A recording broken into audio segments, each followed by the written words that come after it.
ciencias del trabajo, ciencias del deporte, ciencias de la comunicación. Sí, muchas ciencias, pero yo a ninguna de esas les he visto hacer un experimento.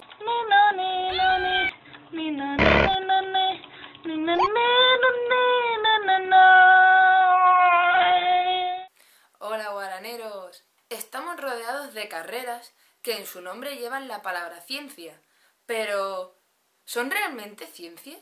Según la RAE, y cito textualmente, la ciencia es un conjunto de conocimientos obtenidos mediante observación y razonamiento, estructurados sistemáticamente y de los que se deducen principios y leyes. En mi opinión, a esta definición le falta un elemento muy importante y que caracteriza a la ciencia: el método científico. Aunque bueno, fiarme de la RAE, eso dejé de hacerlo cuando vi que definía dinosaurio como un reptil. El método científico se compone de 4 fases. Primera fase del método científico: observación. La observación es observar un hecho o un fenómeno que ocurre a nuestro alrededor y es percibible por los sentidos. Por ejemplo, estamos un día en casa y vemos que caen un bolígrafo y un folio de papel a la vez y vemos que el bolígrafo cae antes. Segundo paso del método científico: formulación de una hipótesis. Una hipótesis es una explicación provisional de los hechos observados y de su posible causa. En el ejemplo, podemos formular la hipótesis de que los objetos de mayor masa caen antes.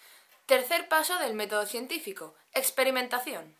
La experimentación consiste en reproducir y observar varias veces el fenómeno a estudiar. Qué bonito, me ha quedado un pareado. Modificando las circunstancias que creamos convenientes. Se miden diferentes magnitudes para ver si entre ellas hay algún tipo de relación. Nosotros nos pasamos toda la tarde tirando bolígrafo y tirando papeles a ver qué cae antes y cómo no cae antes, vamos cambiando. Por ejemplo, vemos que si tiramos el papel arrugado con el bolígrafo, caen a la vez.